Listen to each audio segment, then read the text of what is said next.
প্রধানমন্ত্রী সভা থেকে শুরু হয়ে গেছে। সাংগঠনিক স্তরে মাননীয় গৃহমন্ত্রী সমস্ত মণ্ডল সভাপতি ও মণ্ডলের কার্যকর্তাদেরকে নিয়ে উনি বসবেন।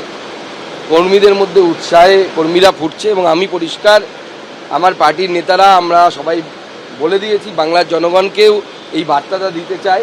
এবারকার ভোট, এবারকার ইলেকশন শুধুমাত্র বিজেপির সরকার তৈরি করার ইলেকশন নয় বা তৃণমূল কংগ্রেসকে হটানোর ইলেকশন নয়।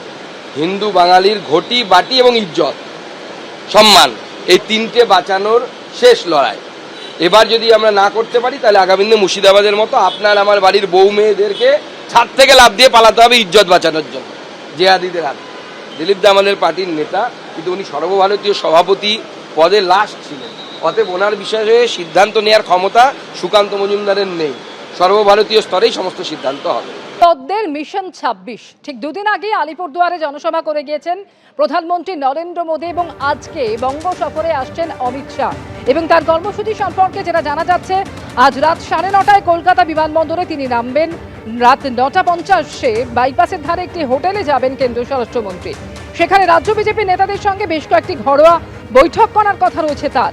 এরপর আগামীকাল সকাল ১১টা নাগাদ হোটেল থেকে বেরোবেন তিনি। সকাল ১১:১৫ প্রথমে রাজারহাটে সিএফএসএল এর নতুন ভবনের উদ্বোধন করবেন অমিত শাহ। দুপুর ২:১৫ নেতাজি ইন্ডোরে বঙ্গ বিজেপির সাংগঠনিক সভায় যোগ দেবেন।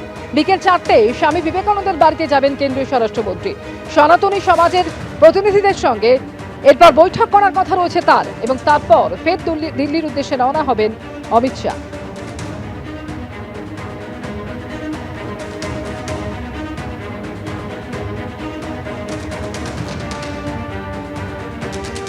বড় নেতারা আমাকে না ডাকলে আমি যাই না। যখন বিজেপির রাজ্য সভাপতি ছিলাম তখন যেতাম, কি বলেছেন দিলীপ ঘোষ শোনাবো।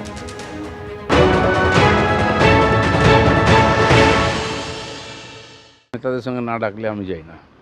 বড় নেতাদের মান সম্মান আছে, তো তারা যাদের ডাকেন তারা যায়। আর আমি প্রয়োজন হলে, আমার প্রয়োজন হয় না কারোর সঙ্গে, আমি তো সংগঠনের কাজ করে নিচে, যখন প্রয়োজন হয় তারাই ডাকেন আর কি করতে হবে তারা বলেন, সেটা আমরা পালন করি মাত্র। আগে গেছি যখন আমি প্রেসিডেন্ট ছিলাম, স্বাগত করতাম, ওনার সঙ্গে থাকতাম। এখন অন্যরা সেই দায়িত্বটা সামলাচ্ছেন, আমরা কার্যকর্তাদের বৈঠকে থাকবো না। অভিমানের কী আছে? দেখুন, রাজনীতিতে একটা লোকেদের মধ্যে ট্রেন্ড আছে যে নেতার পেছনে পেছনে ঘোরা, কারণে অকারণে ১০০-২০০ লোক দাঁড়িয়ে থাকে সারাদিন, দেখাও করে না, কিছু না। তো এটা একটা কালচার হয়ে গেছে, আপনারা ভাবেন বলতে এটাই ঠিক। আর আমাদের পার্টিতে যে ডিসিপ্লিন আছে, যে বৈঠকে যে প্রোগ্রামে যেতে বলা হয় কর্মীরা সেখানেই যায়। কোন নেতারা কোথায় থাকবে সেটা পার্টি ঠিক করে, সেটাকে আমরা মেনে চলি, এটাকে আমরা ডিসিপ্লিন বলি।